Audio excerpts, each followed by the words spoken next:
My name is Patsy Parrott. I'm 33 years old and I work at a small estate planning firm in Raleigh, North Carolina.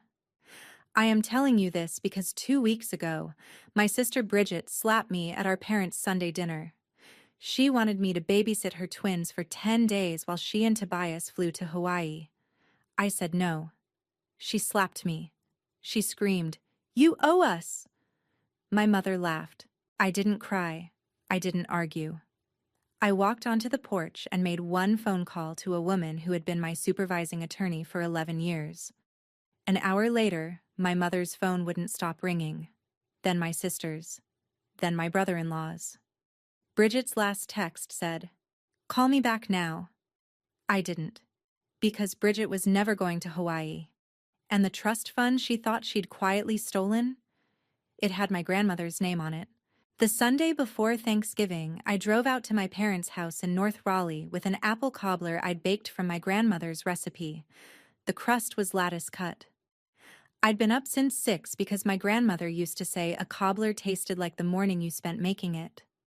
I parked behind my father's old Buick and carried the dish to the door with both hands. My mother answered. Doreen Parrott, 64, hair done at Salon Belle on Glenwood, lipstick perfect for what was supposed to be a casual family dinner. She looked down at the cobbler. She did not hug me. She did not say hello. Bridget brought a real dessert from Whole Foods, sweetie.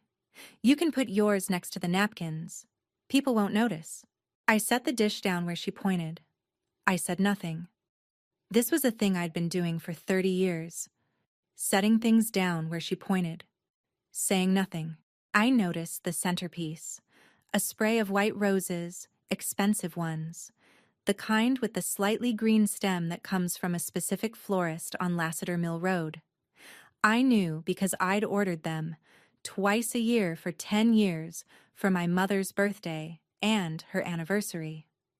Bridget hadn't ordered flowers for our mother since 2017. But there they were on Bridget's place setting, with a small folded card. The card said, in my mother's handwriting, "For my brave girl." I had never received a card in my mother's handwriting. Not one. Not for graduation, not for my divorce, not for my 30th birthday. I knew this because I'd checked once, going through a box of cards I'd kept since childhood, and I had found exactly 0. I walked past the centerpiece into the dining room. My father was already at the table. Stanley Parrott, 71, the only person in that house who had ever looked me directly in the eye when I was speaking. He smiled when he saw me. I noticed his right hand was trembling against the wood. He used to be a steady man. A surveyor for 40 years. He used to draw straight lines without a ruler. I bent down and kissed his temple. "Hi, Daddy." "Patsy, tell me about your week." He'd asked me that every Sunday since I was 12. He never forgot to ask. Even now, with the parts of him slipping, he never forgot the asking. It was a long one. I'm prepping a deposition for Wednesday. You're a smart girl, Patsy. You've always been the smart one. My mother in the kitchen made a small sound I had been trained to recognize as warning.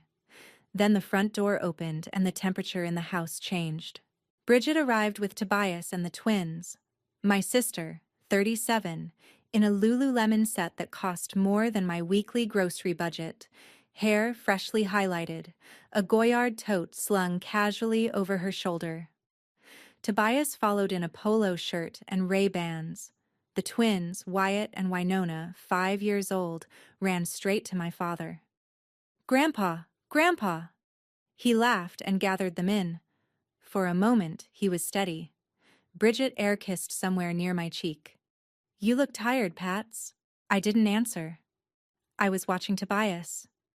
His polo was crisp, but his Allen Edmonds loafers were worn down at the heels. The leather around the toe was creased into permanent grooves. Real money replaces the shoes first. I'd been a paralegal long enough to know what people looked like when their lifestyle had started to outrun their bank account. We sat.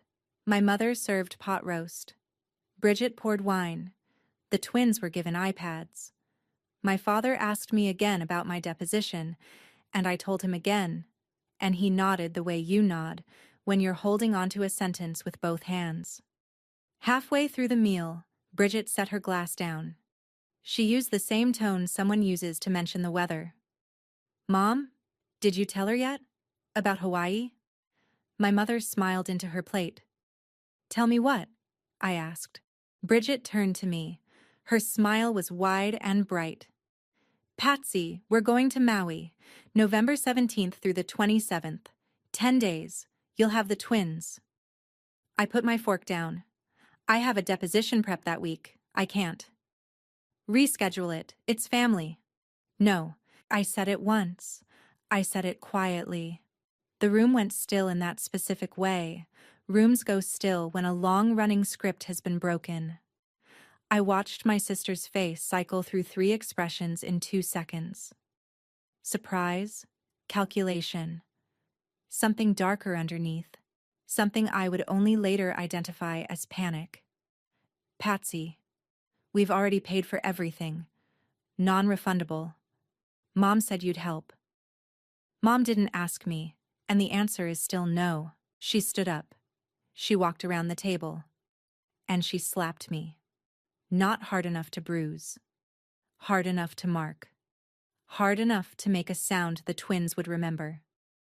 "You owe us, after everything Mom and Dad did for you when Calvin left." My mother laughed. A small, almost private laugh, like she'd seen something cute on television. "She's right, sweetie. It's just 10 days. Don't be selfish." My father did not laugh. He looked down at his plate. His hand stopped trembling. It went very still. Whatever was happening in him, the part that was still my father had locked something into place. Across the table, Winona looked up from her iPad and whispered, "Aunt Patsy, why is Mommy's face like that?" I looked at my sister, and what I saw in her face was not anger. It was fear. Fear is information. I picked up my purse. I walked through the kitchen and out the back door onto the porch. I closed it behind me. I touched my cheek once to make sure it was still there. Then I pulled out my phone and called Theodora Lockwood. Teddy is 52 years old, a senior estate attorney, and the woman who hired me as a paralegal 11 years ago when no one else would interview a divorced woman with a community college certificate. She picked up on the second ring. "Patsy, what's wrong with your voice?" "Teddy, I need a favor. Can you pull any recent filings on a trust under Constance Parrott?" "Wake County Clerk." A pause. "Are you safe?" "Yes." "Are you somewhere private?" "My parents' back porch." "Stay there. Don't say a word to anyone inside that house. I'll call you back." I sat on the wooden step and listened to my mother laughing through the kitchen window. She was telling Bridget and Tobias a story. About me. About how I'd always been the difficult one. Even at her wedding, you remember, she barely smiled in the photos. 38 minutes later, my phone buzzed. Teddy's voice was different now. Careful. "Patsy, you need to come to my office. Tonight. There's something filed 3 days ago that you need to see." "What is it?" "Not over the phone. Tonight. And Patsy, don't tell your mother. Don't tell your sister. Don't tell anyone who shares a meal with them. Do you understand me?" I understood her. If you've ever been the one your family said owed something, if you've ever been slapped or screamed at or laughed at by people who share your last name, stay with me. Because what I learned in the next 2 weeks isn't about revenge. It's about paperwork. And it changed everything. Let me back up so you understand who Bridget was, who I was, and why my mother thought she could laugh. Bridget is 4 years older than me. From the time she was 4, my mother called her our little star. Bridget had a piano. Bridget had ballet. Bridget had a sweet 16 at the country club in Cary that none of my parents' actual friends could afford. I had hand-me-downs and a library card. When I was 6 and asked why I didn't get piano lessons, my mother bent down to my level and said, with the kindness of a woman explaining gravity, "Some children are born to shine. Some are born to support them. I never asked again. In the family photo above the mantel, Bridget stands in the center, my mother's arms around her shoulders. I'm at the edge. The only point of connection in that photograph is my father's hand resting lightly on my shoulder. Just his hand. Just my father. When I was 16, Bridget got a brand new Honda for her birthday. When I was 16, my mother told me there was a bus stop 2 blocks from the school. When I was 18 and my acceptance letter arrived from UNC Chapel Hill, my mother told me she and my father couldn't afford the in-state tuition that year because Bridget needed a car for her sales job. I never went. I never asked my father about it directly. He found out later. I saw him cry once, alone, in the garage. He apologized to me on a Saturday morning. He said, "Patsy, I should have fought harder. I'm sorry." I told him it was okay. It wasn't. But I told him it was, because he was the only one who said sorry at all. I went to community college and then to a paralegal program at Wake Tech. I lived in a studio apartment. I drove a used Civic. I built a quiet career under Teddy Lockwood and learned to read documents the way some people read faces. 4 years ago, I married Calvin Hartley. He was a software engineer at a small firm in Durham. Kind, steady, and patient. We were married for 22 months. We wanted children. I'd been trying to get pregnant for over a year when I was diagnosed with severe endometriosis. The doctor said IVF was possible, but not guaranteed. I came home and told Calvin. He cried. We held each other. We had a plan. We had a savings account labeled Baby Fund. It had $19,000 in it. Then Bridget flew to Charlotte and asked Calvin to lunch. I didn't find out about the lunch until 2 years after the divorce, when Calvin sent me an email out of the blue. He said, "I'm sorry I listened to your sister. She told me you'd been hiding the diagnosis for years. She said you'd been on birth control without telling me. She said you didn't really want children with me and that you'd told her so." I checked. None of it was true. I should have asked you instead of her. I'm sorry. I never replied. But I saved the email. I labeled the folder on my laptop, Bridget Lies. That folder had 3 items in it before this Thanksgiving. By the morning of Thanksgiving, it had 81. There was one person in my whole bloodline who saw me clearly. My grandmother, Constance Parrott, a retired law professor at UNC, sharp until the day she died at 89. She used to take me to her sun porch on Saturdays and ask me what I'd been reading. When I was 25, she told me, "You and your father have the same eyes. You both see things people don't want you to see." The last time I visited her, 14 months ago, she gripped my wrist with surprising strength. "Patsy, don't let your sister run anything important. She doesn't lose. She just makes other people lose for her." She died 3 weeks later, peacefully in her sleep. She left behind a trust valued at $1.8 million. She had earned it carefully across a 50-year career, with savings, a paid-off house, and conservative investments she had managed herself. 50% to my father, 25% to me, 25% to Bridget. My father was named trustee. She also left me her notebook. A leather thing, soft from decades of handling. I kept it in my bedside drawer. The last page, written in her precise script, said, "Stanley, protect the trust. Don't let Doreen near it." I never showed that page to anyone, not even my father. I thought, at the time, that it was an old woman's last grievance with a daughter-in-law she had never warmed to. I would later understand she had been writing me an instruction. In March of this year, my father called me from his car. He'd locked himself out of the house. Then 20 minutes later, he called again because he'd forgotten Winona's name.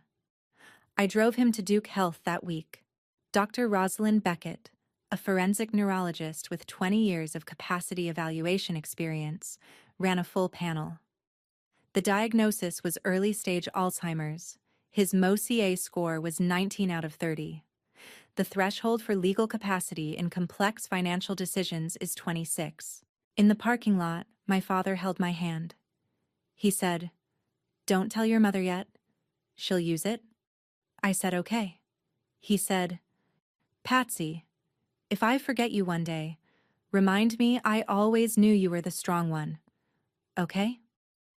I drove home with the diagnosis paperwork in my passenger seat. I locked it in the small fireproof safe under my bed, where my grandmother's notebook also lived. I didn't know yet that Bridget already had a copy. Here is what I have since reconstructed, from records, subpoenaed messages, bank traces, and one notarized confession.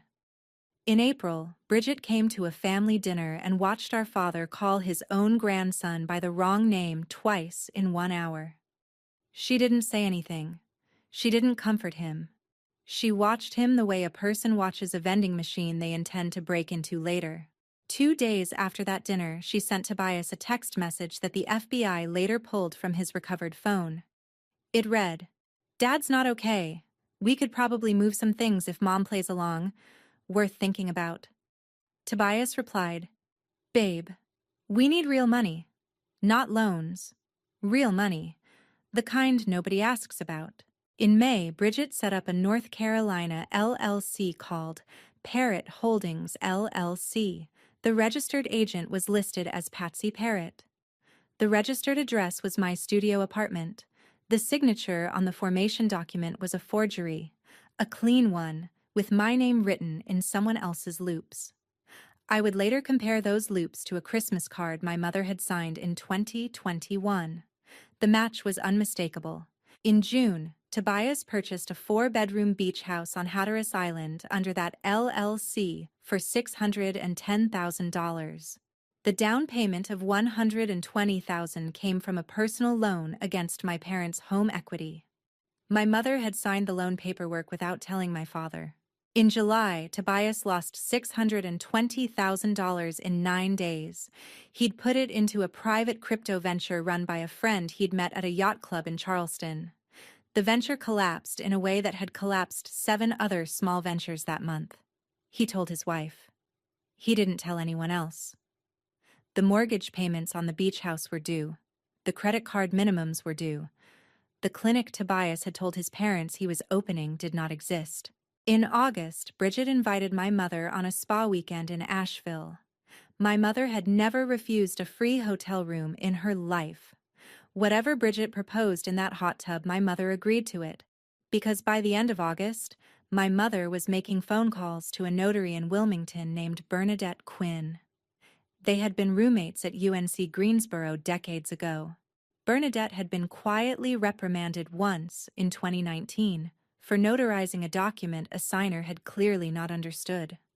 My mother knew about that incident. She knew Bernadette would not say no twice. Around that same time, my mother began asking me, casually, where I kept my father's medical records. She asked once at brunch, again over the phone, again at a CVS pharmacy aisle. I told her, 3 different ways, that they were at the firm. I lied to my mother for the first time in my life. I didn't know yet why. I just knew the question had been wrong each time. What I now know is that on November 14th, 3 days before Sunday dinner, Bridget drove our father 2 hours to Wilmington. She told him they were visiting an old friend of his. He didn't remember Bernadette. He hadn't seen her in 20 years. Bernadette laid out a document. Bridget said, "Sign here, Daddy. It's just to update Mom's address."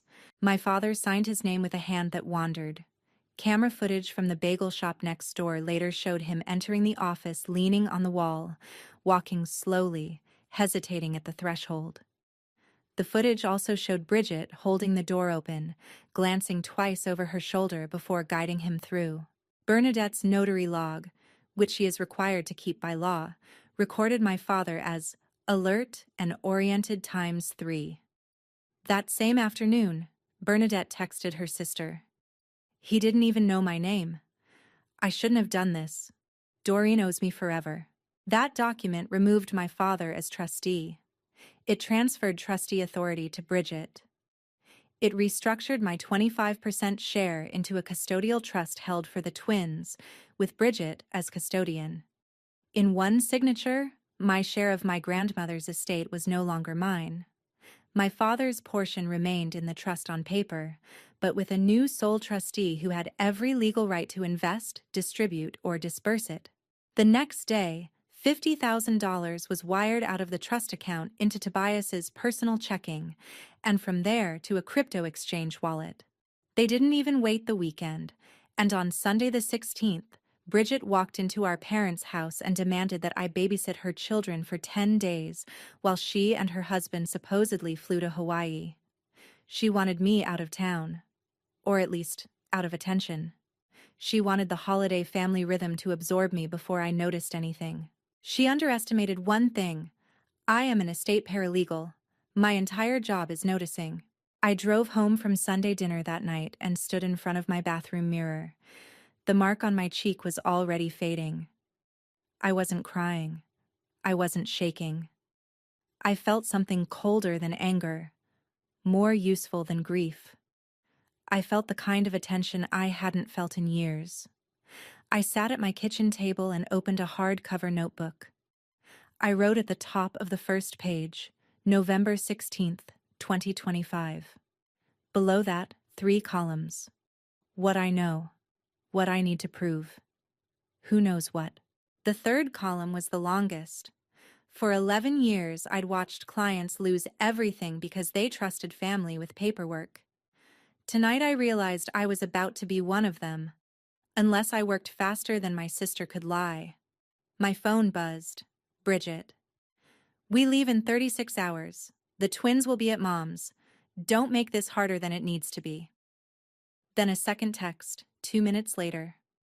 Patsy, don't make me come over there. I didn't reply. I drove to the office.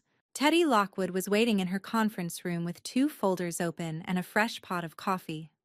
She looked up when I walked in. She didn't ask about the cheek. She nodded toward a chair. Patsy, sit down. There's a trust amendment filed November 14th. 3 days ago. Trustee changed. Beneficiary distribution changed. Your share? Gone.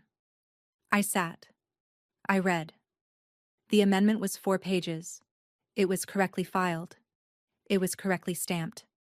It was, on the surface, a legitimate document. Except for the signature. My father's name had wandered across the line. The pressure was uneven. The capital S of Stanley looked like the work of someone whose hand had stopped knowing where the paper was. She watched my face for a long moment. Patsy, who's your father's primary care physician? I need to know if he had legal capacity on the 14th.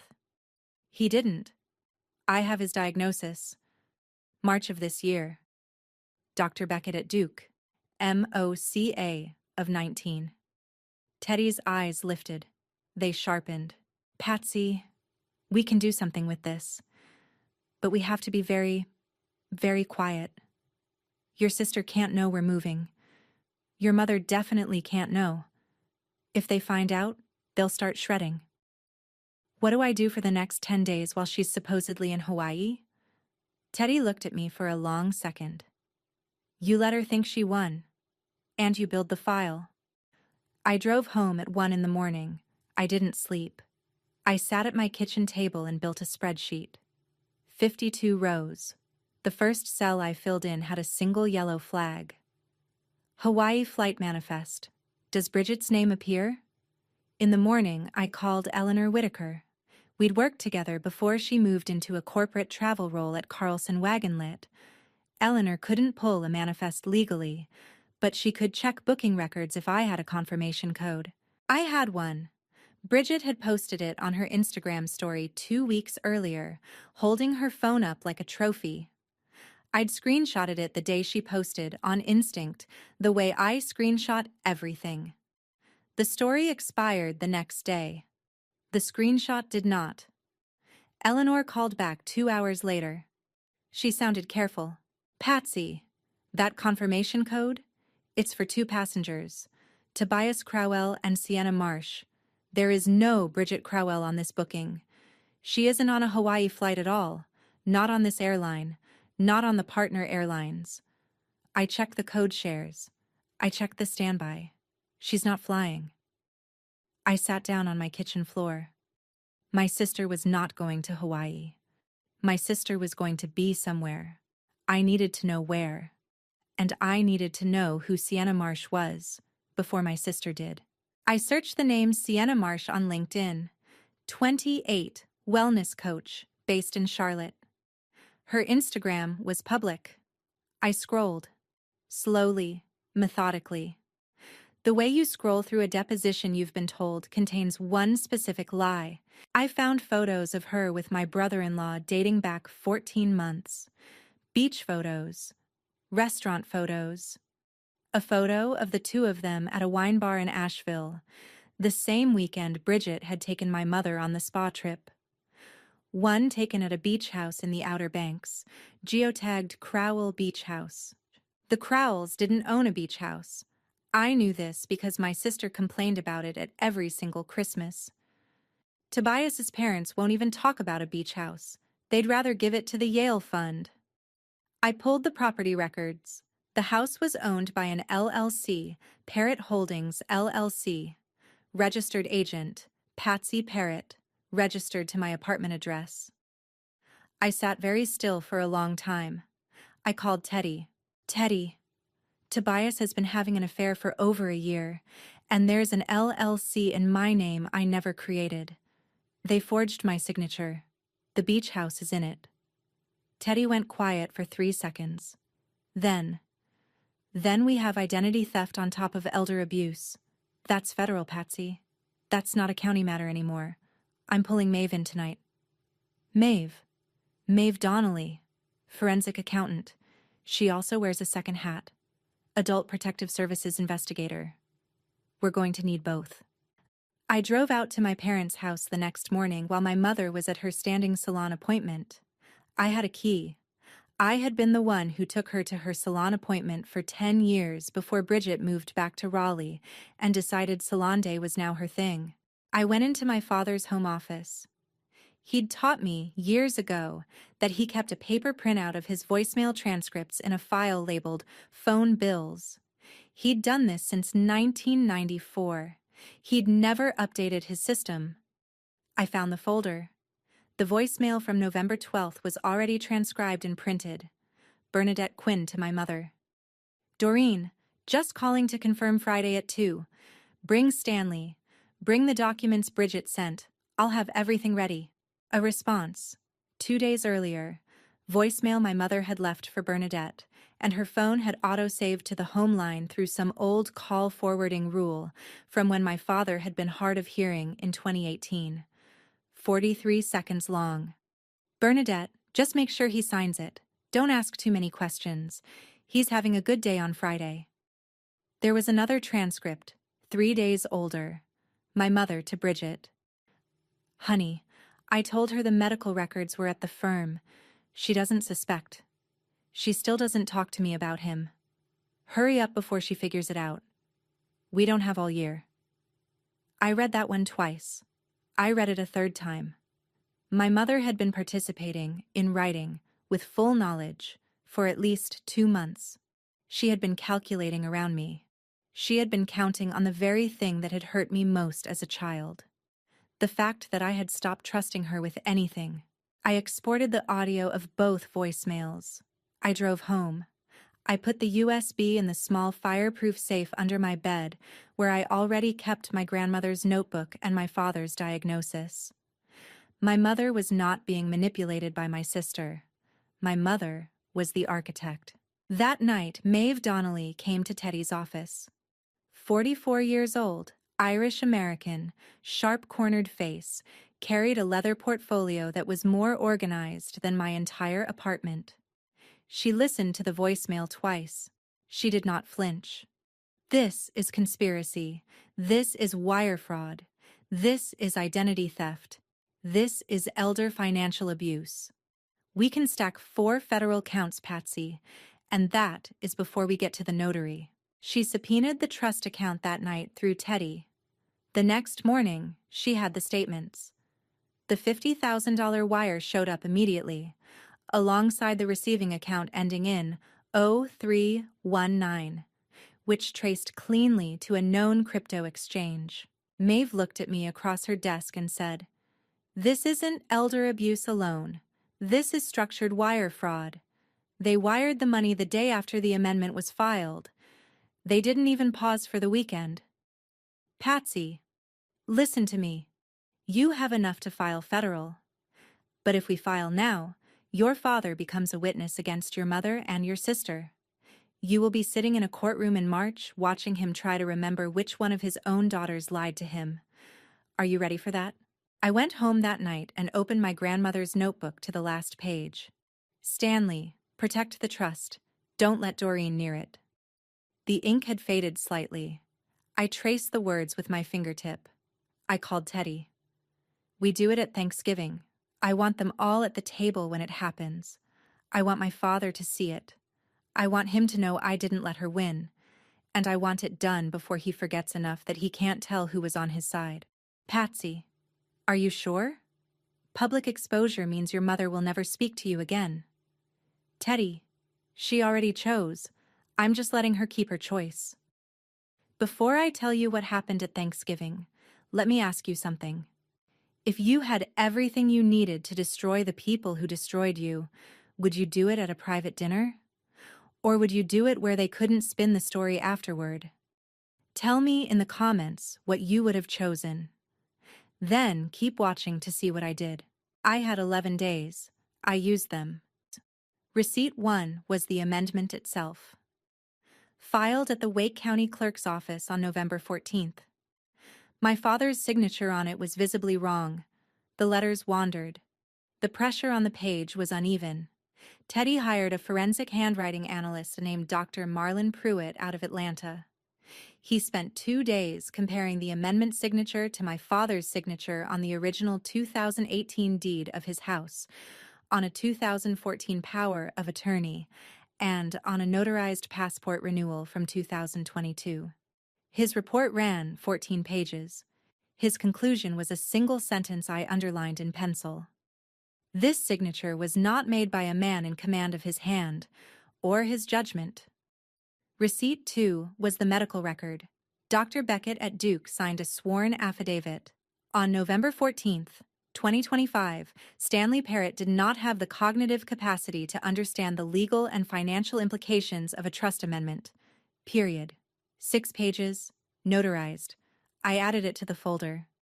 Receipt 3 was the camera footage. The bagel shop next to Bernadette's office had an exterior camera covering the sidewalk. Detective Hollis Brennan, retired Raleigh PD, now a private investigator on contract with our firm, subpoenaed the footage through Teddy. The disc ran 4 minutes. My father, walking slowly. One hand on the wall.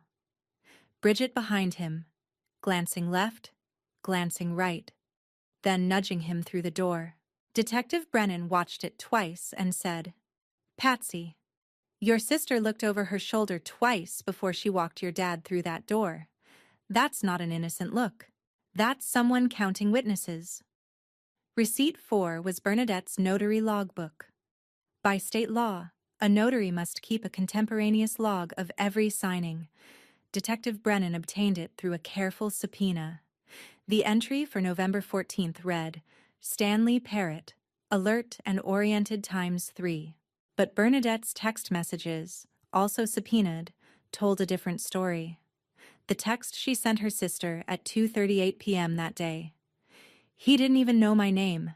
I shouldn't have done this. Doreen owes me forever." Bernadette had a court-appointed attorney by Friday. By Monday, she was offering to testify against my mother in exchange for reduced charges. She was 66. She didn't want to die in a state facility. She also told Teddy, through her lawyer, that my mother had told her, "Stanley's daughter Patsy is fine with it. She's just busy with work." I had never said that. I would never say that. Receipt 5 was my mother's voicemail, the 43-second one. Forensic audio analysis confirmed the voice was Doreen Parrott, with 99.4% confidence. The lab also confirmed no editing, no splicing, No alteration of any kind. The voicemail to Bridget, dated October 28th, was even more useful. It included the phrase, "She has no idea about any of it, and her father is too far gone to tell her." That recording was the moment Maeve closed her notebook and said, "We have her on conspiracy. Full stop." Receipt 6 was the Hawaii alibi. Eleanor Whitaker confirmed in writing that no Bridget Crowell appeared on the Hawaii booking or any partner airline. Tobias and Sienna Marsh did. And Bridget's actual location for those days, traced through a hotel folio Maeve subpoenaed, was the Hampton Inn in Wilmington. 3 nights, November 13th through 15th. Paid on her personal credit card. After that, she'd driven home and was simply lying low at her own house, telling our mother she was already in the air. Maeve also pulled cell tower data through a federal subpoena, confirming the same. Bridget's phone never left North Carolina. Receipt 7 was the LLC and the wire trace. Parrot Holdings LLC, formed May of this year, with my forged signature. 43 minutes after the amendment was filed on November 14th, $50,000 left the trust account. Within 6 hours of that, it was on a crypto exchange. Maeve's report ran 31 pages. It traced the funds through 3 wallets. It identified the conversion rate. It identified the exact platform. It identified the IP address of the user. The IP address belonged to Tobias's home office. I labeled the folder Constance. It was 2 inches thick. I kept it locked in the safe. Detective Brennan and Maeve Donnelly coordinated quietly with an FBI Charlotte field office liaison, Special Agent Dean Whitlock. Agent Whitlock reviewed the file on the Tuesday before Thanksgiving.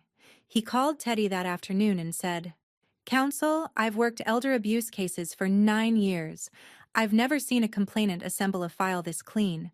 We're moving Thursday."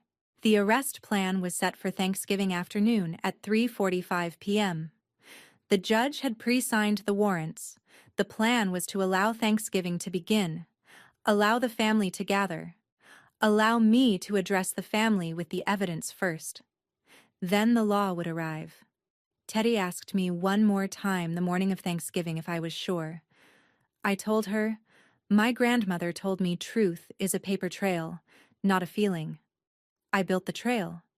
Today, she gets to be heard. I drove to my parents' house with an apple pie on the passenger seat and a brown 2-inch folder on the seat behind me. The folder was labeled in my own handwriting. One word, Constance. Bridget was already there when I arrived. Tan, glowing, in a fresh Lululemon set. She air-kissed me again. Her smile did not reach her eyes. It hadn't reached her eyes in years, but I'd never let myself see it before.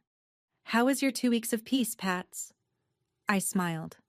"Very productive." She didn't catch the weight in the word.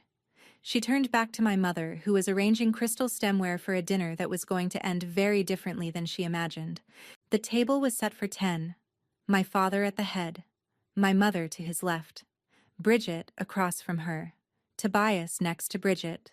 The twins at the corner with a coloring book they'd already abandoned for iPads. Tobias's parents, Roger and Lillian Crowell, who had flown in from Connecticut, sat near the other end. They were quiet, well-dressed people who had financed Tobias's first business and whose opinion of Bridget had always been the chief thing my sister cared about in the world. I sat down at the empty seat to my father's right. He turned and looked at me. His eyes were clearer today than they had been on Sunday. He took my hand under the table and held it. He didn't let go. Bridget held the room. She always did. She talked about Maui as if she'd been there. She passed her phone around. The photos showed a tan version of her in what she claimed was a hotel room. I'd already seen that photo. I'd already zoomed in.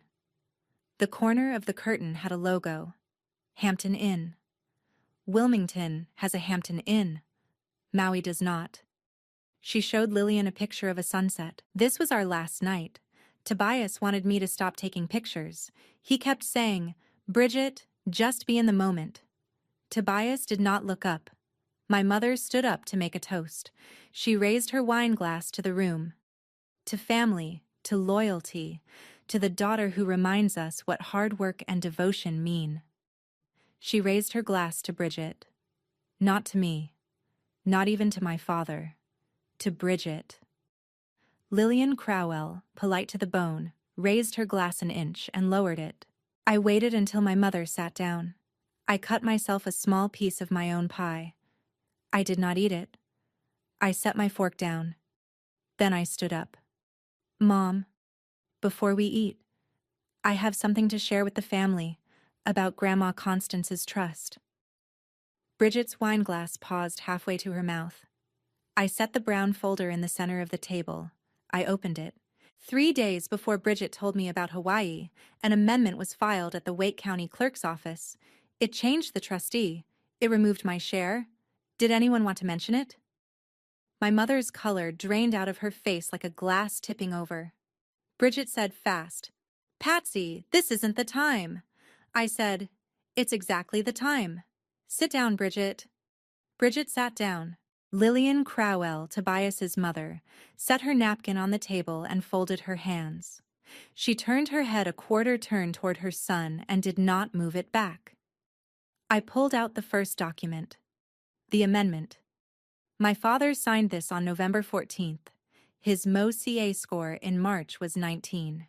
He cannot legally sign a trust amendment. Dr. Beckett at Duke has confirmed in writing. I slid the affidavit across the table. Lillian read it without picking it up. My father turned to me, confused, gentle. I signed something? When? I squeezed his hand under the table. "It's okay, Daddy. I'm here. We're going to fix it." Tobias started to stand. "I think we should talk about this privately." "Sit, Tobias. I haven't gotten to your part yet." He sat. Roger Crowell, his father, did not look at him. I pulled out the handwriting analyst's report. Dr. Pruitt, a forensic handwriting examiner, compared the amendment signature to 3 known signatures of my father from 2018, 2014, and 2022. He concluded the November 14th signature was not made by a man in command of his hand. Bridget said, "Dad's hands shake when it's cold. That's all this is." I pulled out the camera footage still. A printout. My father, hand on the wall, hesitating at the threshold of a notary's office. Bridget behind him, glancing left, glancing right. It wasn't cold. It was 68 degrees. He didn't know where he was. You did. I pulled out the flight manifest, the hotel folio, the Instagram screenshot. Bridget, you weren't in Hawaii. Tobias was, with a woman named Sienna Marsh. You were at the Hampton Inn in Wilmington for 3 nights, November 13th through the 15th.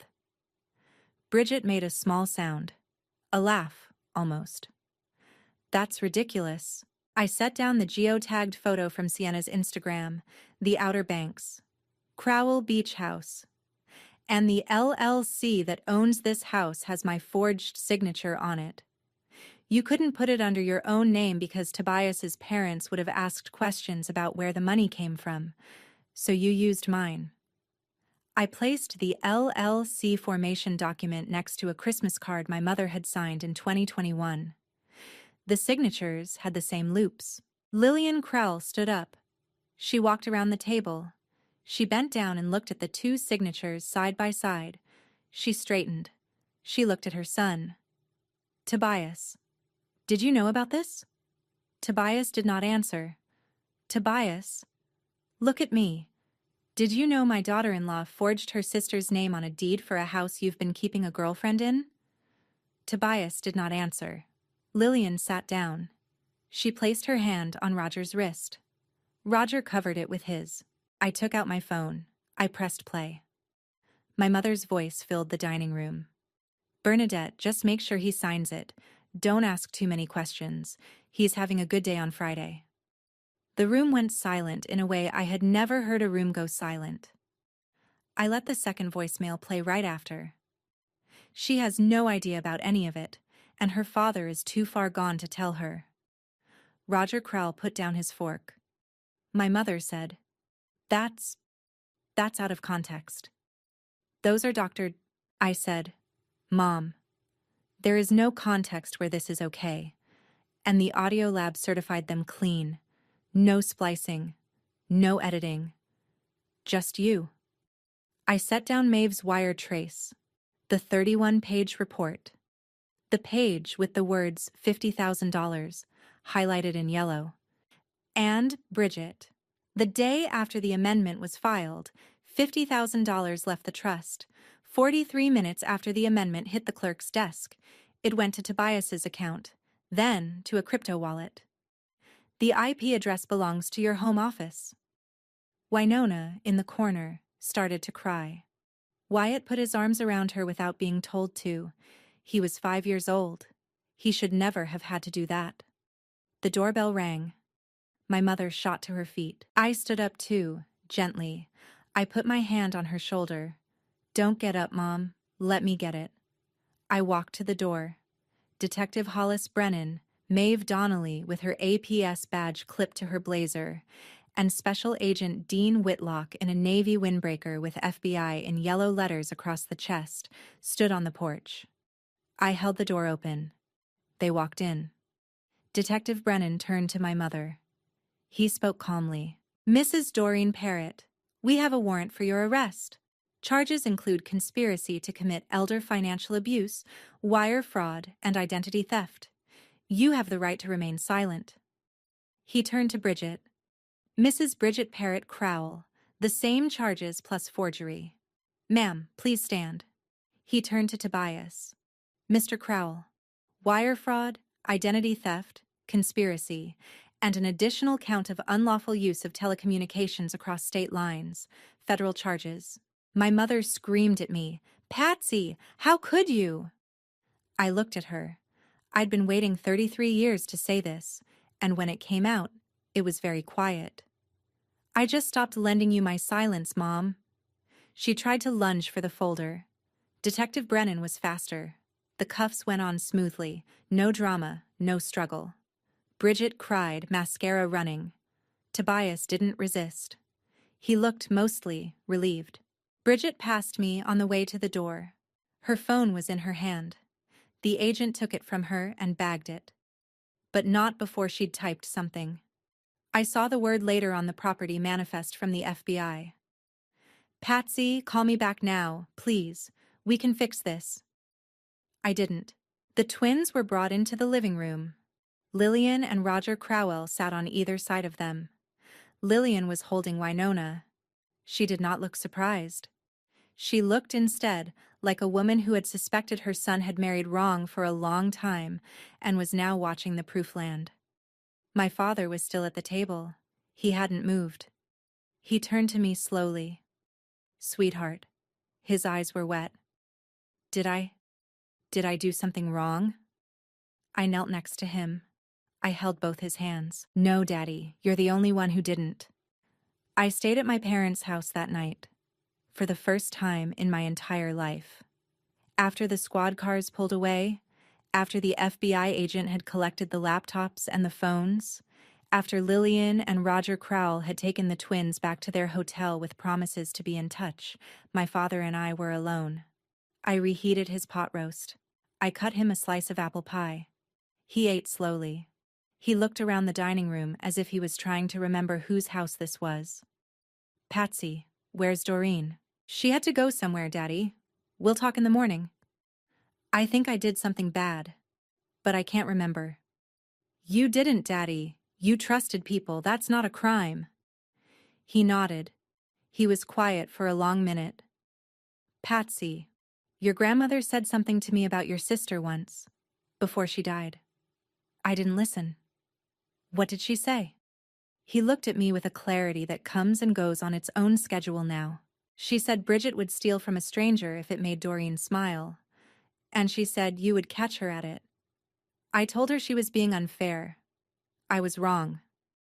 He squeezed my hand. I helped him into his armchair. I covered him with the Afghan my grandmother had crocheted in 1987. He fell asleep within minutes. His breath evened out. His hand, in his sleep, kept reaching out and finding mine. I sat on the floor next to his chair until the sun came up.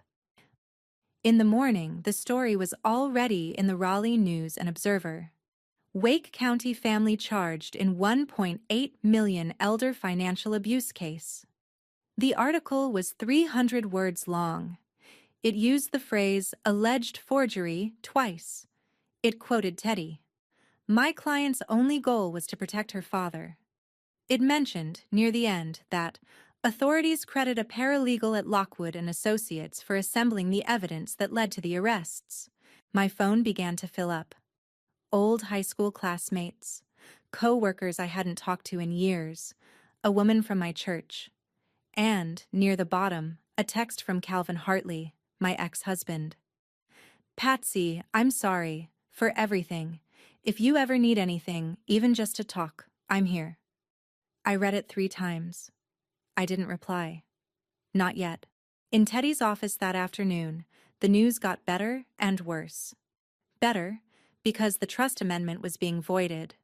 The trust was being restored to my grandmother's original terms. My 25% share was protected, and my father's 50% was secured into a court-supervised structure. Worse, because I was being asked to serve as my father's legal conservator, which meant I was the one who would decide where he lived now, who managed his medical care, whose hand he would hold on the bad days. I signed the conservatorship petition with my grandmother's pen, the Pilot G2 from her sun porch. Teddy looked at me across her desk. Patsy, you won, but I want you to remember, winning isn't the same as healing. Take time. I asked her, what about Bridget? Out on bail, $250,000. Tobias's parents posted it for Tobias only. They refused to post for Bridget. Her own attorney made the bail. She'll plead probably. She's looking at 3 to 5 years if she's smart, 7 to 9 if she's stupid. And my mother? Teddy looked at me steadily. Bail denied. The judge ruled her a flight risk because of an offshore conversation in Tobias's emails referencing a property in Belize. She's at Wake County Detention Center until trial. I drove there once, not to visit.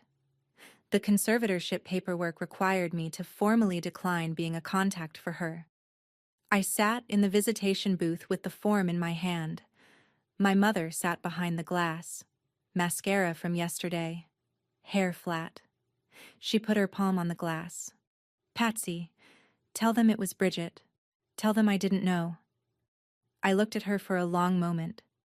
I have your voicemail, Mom. 2 of them. Patsy, please. I'm your mother. You are. That's the part I can't fix. I signed the form. I stood up.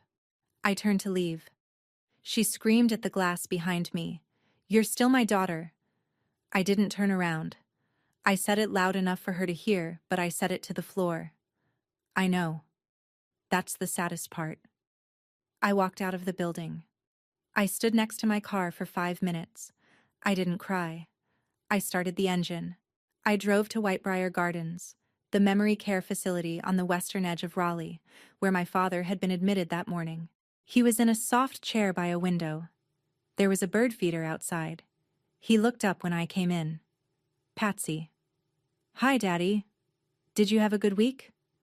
It was a long one, but it's done now. He patted the chair next to him. I sat. He held my hand. The afternoon went by quietly. He didn't ask about my mother or my sister. He asked me about my work, about a case I was helping on, about whether I'd been eating enough. The same questions he'd asked for 30 years. He had not forgotten how to be my father. It is now early December. My father is settled at Whitebriar Gardens. I visit every Sunday afternoon at 2. I bring him a slice of whatever I've been baking. Some Sundays he calls me by my mother's name. Some Sundays he tells me a story from when I was 7.